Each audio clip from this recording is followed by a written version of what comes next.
So welcome. I'm sorry I'm not able to be with you today, but thanks to Steve, my son-in-law, for all this fancy equipment stuff. Unfortunately, there's only one way I can talk to you, so he decided he's going to interview. Also, we have John, my other son-in-law, and Rena, who many of you may remember, who are over there with you, and will take down any questions you have for me, and I'll answer them on the website within a couple of days. It could be a bit of a long video because there's quite a lot I need to explain to you, because at the end of this video I'm going to ask you to make a decision. This is going to affect you more than anybody else, because whatever happens now, you'll be left with it. And the things that are happening now are affecting you directly anyway, so it's time that you are able to make these decisions. By the time you're done your town hall meeting, we want you to walk out of there knowing there are definite steps you can take, that there are great solutions available to you, and that you are going to have clear answers about what's going to happen with Sark Electricity moving forward and power in your home. So that's our goal for today. We have some great options for you. Honestly, Sark has great options available to it. So we're going to unpack that. And lucky for us, in the entire world, there's no one more qualified to address these issues than David. And I can tell you from personal experience, David has given his life to this company, but more importantly, he's really given himself to you. I've seen him agonizing over situations that influence you, and he really wants to have a solution that works out for the people of Sark.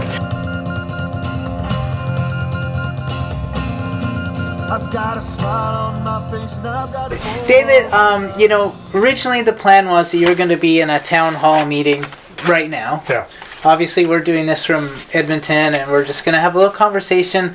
We're going to bring people into sort of our world, and I'm hoping that we can show them some of the solutions that you have in mind for Sark. Mm-hmm. Maybe describe some of the ways of how we got, to where things are. Mm-hmm. And, I just really want people to see who you are, because I think they need to know that you're a good man who's done a good job there. On that note, I want to thank you personally, because for the last 10 years that I've been married to your wife, you've taught me so much about business. It's been 10 years. That I've been married to your daughter. You've taught me, in those 10 years, how business works and how to be integrous. Even at great cost to yourself, and I've experienced that cost. I've seen that cost in you, and I think it's just important to realize that there's good people like you in this world, and I just want to honor you and say thank you for that. So David, just to catch people up, I know the answer, but how old were you when you moved to Sark originally? I was in my 50s. 55 actually. 55, okay. Yeah. I thought you moved there when you were a teenager. Is that just when originally, yes. That was back in the teenager. Yeah, yes. So when you're sort of 68-ish now, you moved there when you're 18, if I'm not mistaken. Mm-hmm. So 50 years. Yeah. You're a 50-year veteran of Sark. That's when my father first went there. Okay. He bought the company and went to Sark. Okay. I, of course, went away. I was encouraged to go back to the UK, and I made a life there, and then in Canada later. Right, and then you came back. It was about 10 years ago when your father died, and you really came back full time. Well, 13 years ago, I was 55. Okay, so before your father died, you came back to that, and I remember that, because you were starting to build the systems and run the company for your father, and then he died. Okay.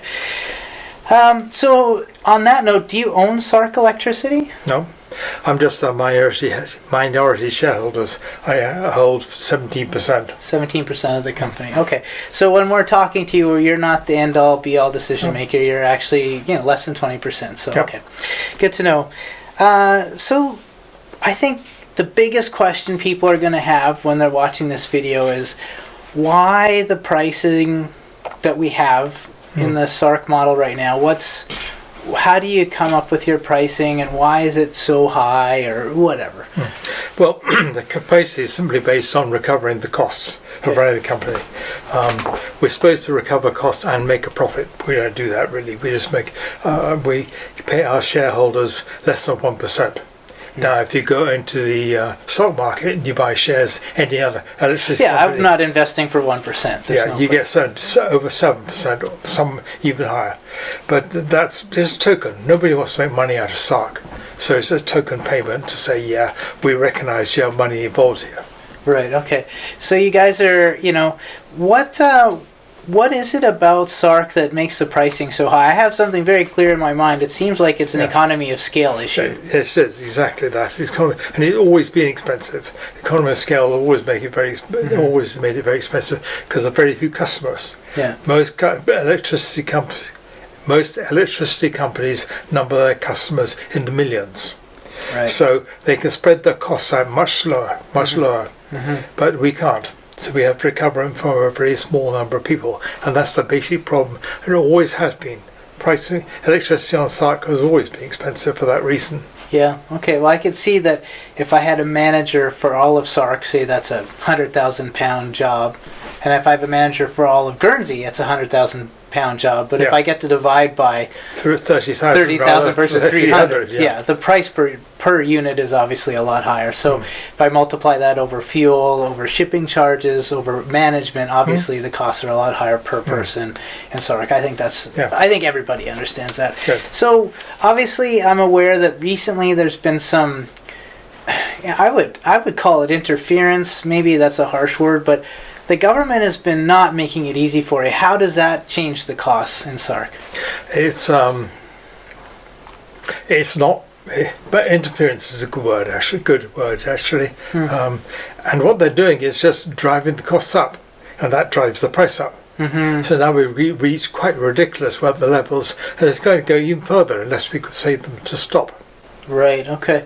So every time they take you to court, every time they have things, they lawyer up, you lawyer up. It seems to me the end winner is just the lawyers. Yeah, it's exactly. Actually, as soon as they introduced the law, I had to lawyer up because I know nothing about regulation laws and how that's meant to work.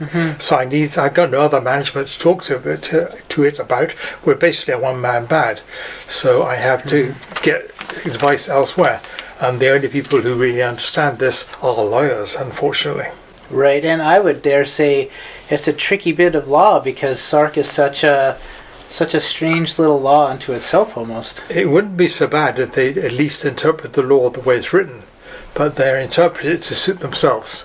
Okay, so I think I have some privileged information, but is there anything that you want to talk to about your future plans in terms of your relationship on Sark? And yeah, well, I've decided that I'm not saying doing any good there. I can find no reason to keep living 8,000 miles away from my family and my friends and everybody I love. So I told the shareholders I'm going to resign. okay. Now, they've asked me first that there's no other shareholders willing to do this. I can be there and pretend to run it like I own it. I don't. It just makes it a lot cheaper to run. Unfortunately, that means there's nobody else to take over, so we have to hire a proper board of directors and at least 2 executives and stuff to replace me. And the cost of that looks like it's put another £250,000 on the bill unless we find an alternative. They asked me to put this in place so we can keep providing you with electricity. Well, we're talking about the same thing as before because you're taking costs and dividing them over such a small group of people that that can be very difficult. Why not? Well, at Christmas I normally go home to reconnect with my family, who I don't see all year. And after Christmas last year, I came back on 1st of January and I went to see Dr. Stevenson. And he sent me a specialist in Guernsey, and he diagnosed me as having cancer. As it turns out, the cancer was worse than expected. Because of my really odd life, I was having my medicals in Canada, but there was no time to go to specialists. So although the symptoms of the cancer were very mild, we never picked up on them because I never went to a specialist until Dr. Stevenson sent me. As a result, I've had the cancer for probably 2 or 3 years, and it's moved out, and it's moved into my liver. So I went back to Canada, and they shrunk the tumour with radiation and chemo and stuff, and took it out. And then they said we were to deal with the liver. So opening me up to take the cancerous parts of the liver out, and they found the cancer was completely through the liver, so they couldn't do anything. They simply sewed me back up and sent me home and put me on the terminal list. But any form of cancer diagnosis makes you think, what's going on here? I mean, okay, if this is it, what do you think of your life? And I believe with Socrates that the unexamined life is not worth living. So I decided to examine my life. I looked in the mirror and said, well, how have you done? Well, I don't lie. I'm just no good at it. I've never had any practice. I've never ripped anybody off. I always try to help people where I can. I try to help people. I've been married to the same girl I've known since she was 10 and I was 12.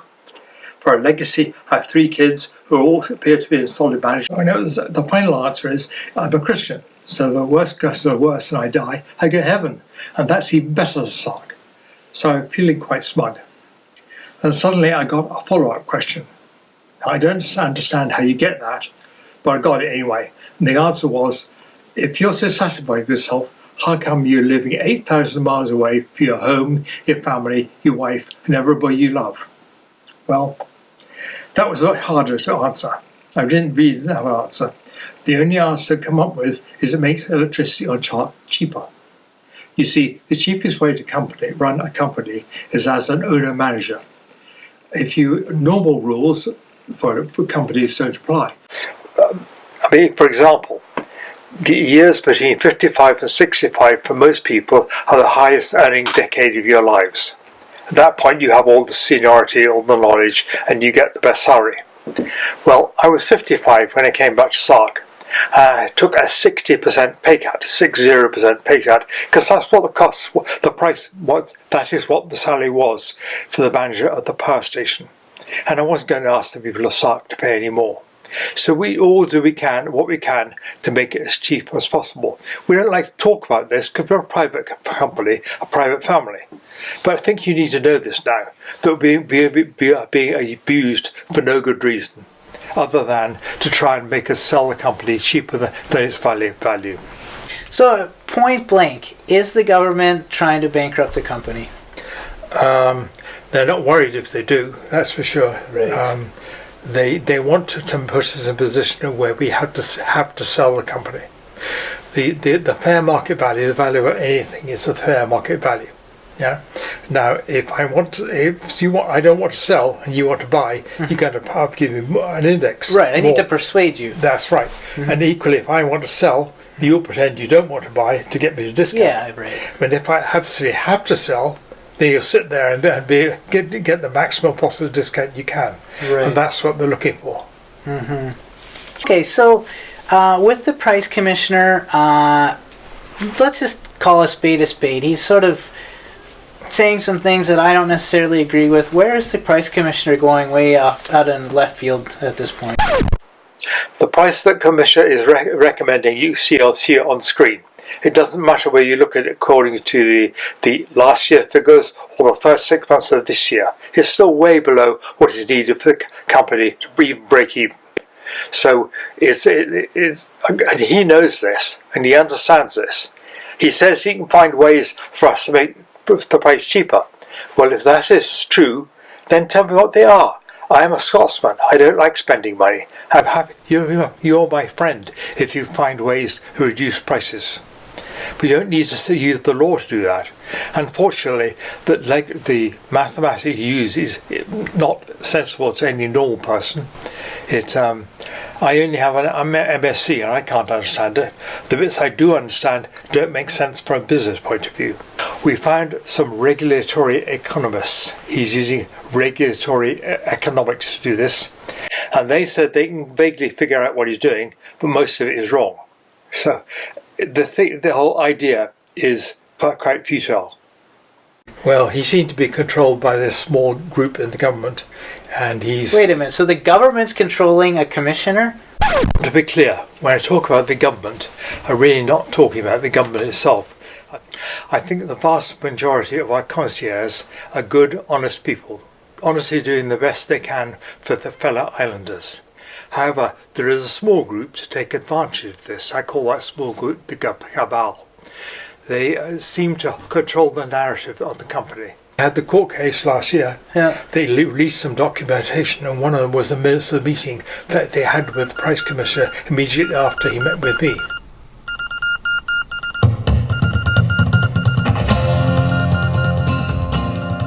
This is the minutes for a meeting with the Policy and Performance Committee, as it was called at that time, with Dr. White.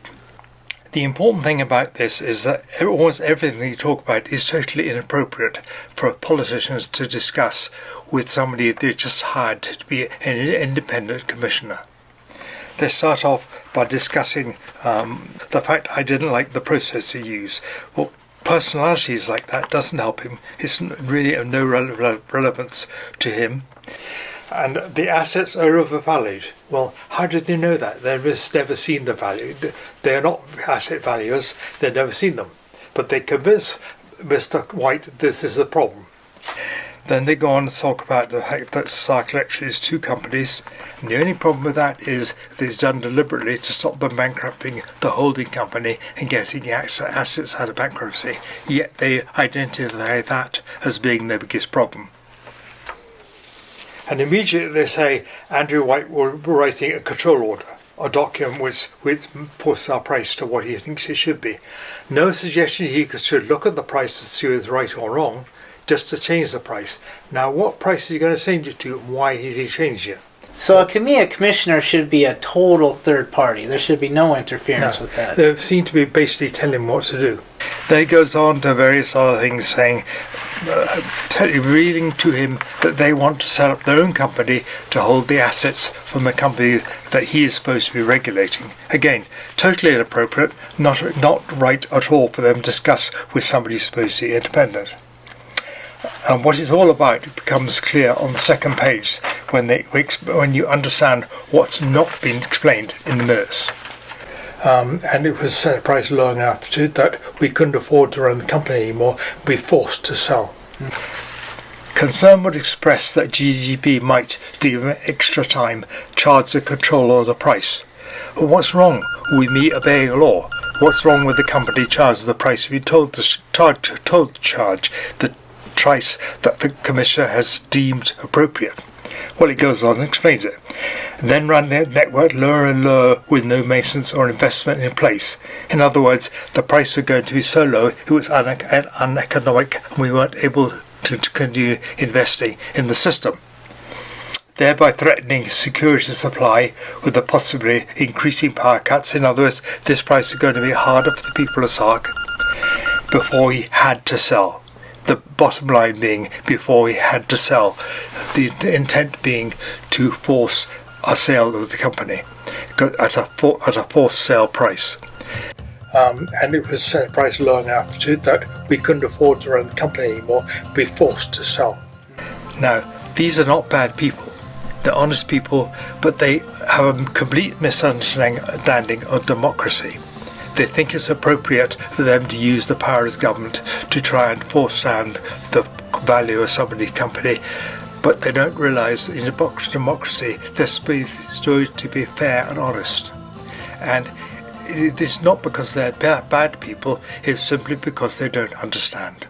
Okay, so I'm not there. I haven't seen all the things you've seen, but to me, if I have a commissioner who's trying to set prices, but he's working with the government, getting paid by the government, if I was on the island of Sark, I'd be asking myself, is that a fair process? It should be fair, but it requires the politicians to stay out of it.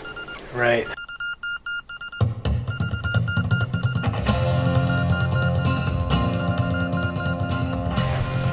So, David, seems to me the commissioner's rattling his sabers at this point. We have a lot of almost hostile action, I would call it. Mm-hmm. What are some of the options available? You're going to be retiring. We have a price commissioner rattling his saber. What are some of the options that we have? The obvious one is the government buy the company. This is then something. They don't need a commissioner anymore. They can just sell do whatever they want. Yeah. So they buy the company. They set the price. Done. Okay. All done. So that's one option. What other options?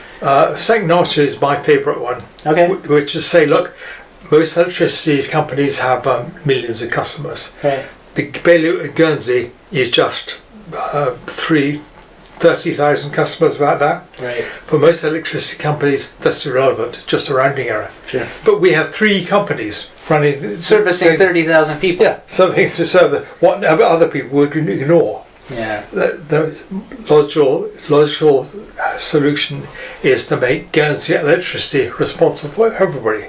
And it wouldn't cost the people of the island Guernsey any more money. Right. which would make things a lot more sensible. Yeah. Now I know I've reviewed some of the numbers, and I bet that's in a 40 to 50p range. They could pull that end solution off to the islanders, and after maybe, let's say, it all gets rolled up into the bailiwick. After a certain amount of time, the price of acquisition of Sark Electricity would be null and void, and they'd be paying even less. That's right. I did some figures and gave the price commissioner, and it looked like about 40p.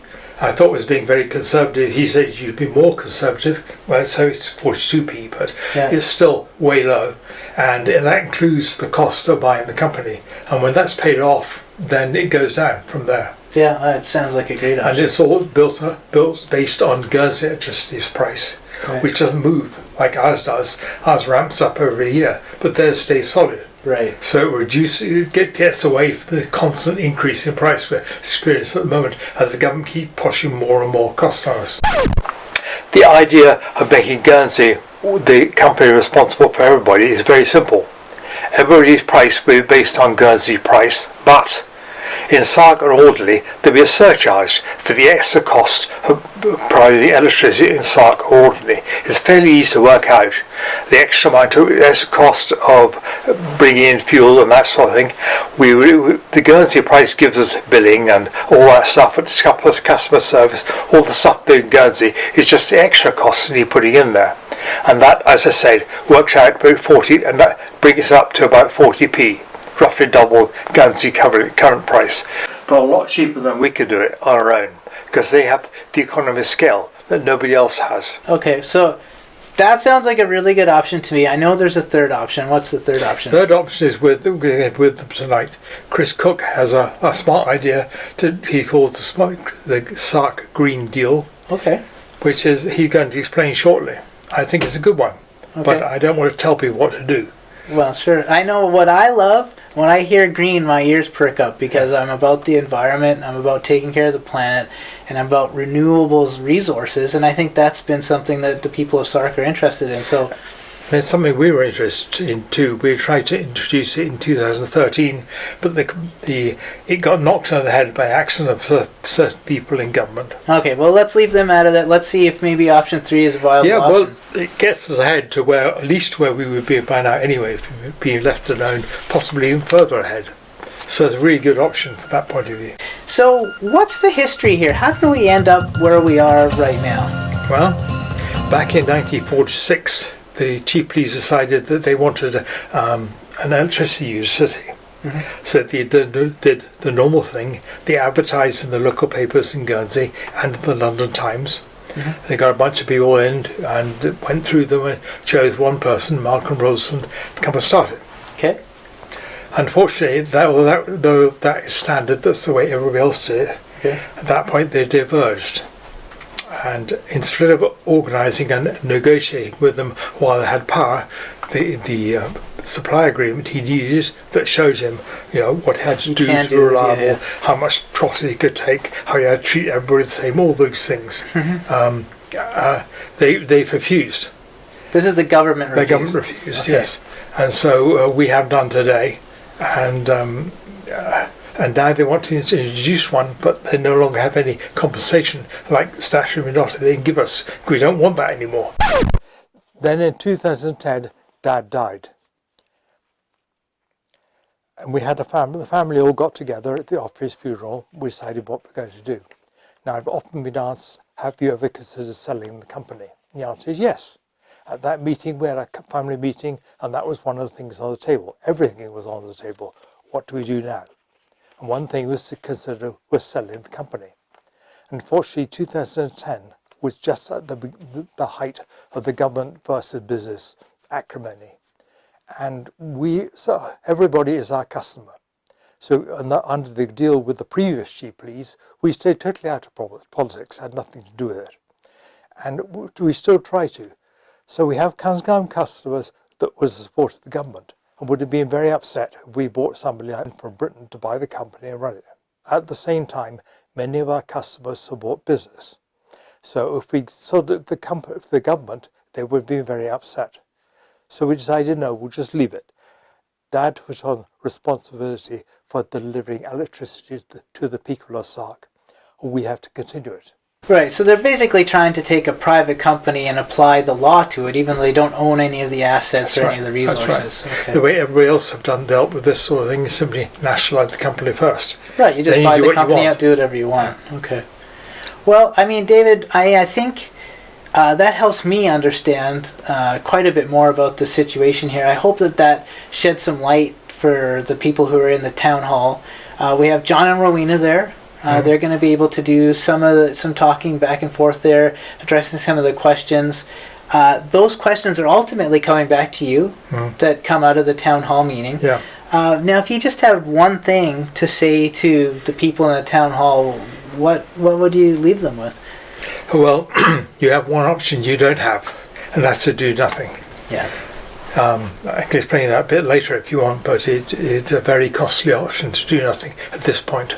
Yeah, I agree. So, David, thank you for your time. We're gonna leave this. I think actually Chris Cooke is gonna take over.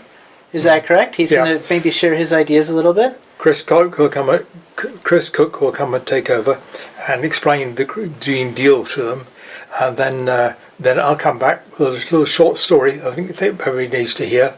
And then there will be a question and answers period where they can question Chris on this and give any questions they want to John and Roe to bring back to me. Okay, perfect. So you have, David, in my opinion, has got to be the most knowledgeable person on this topic on the planet. He spent 50 years on the island. He knows the people. He knows the sort of company side of it. He's a wealth of information. He's not stingy with his knowledge, so if we have questions, that's great. And I think, for the people of Sark, it's time for them to consider what they want. Do they want option 1, 2, or 3? And from there, they need to go to their counsellors and just really tell them what they want. So go to the concierge and say thank you. Thank you for the work you're doing. We appreciate you for doing it. Now on this issue, I want you to go to other concierges who push this option, because this is the option I think we need.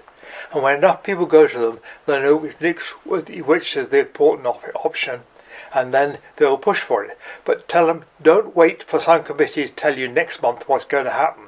You have to go and push for what we want. Yeah, I'll come back with a little short story afterwards on that. Give your questions to John Rowe. I will answer them within 24 hours on the website so everybody can see them. Okay. Well, thank you, David, and we're signing off for now, and thanks for your time. Okay.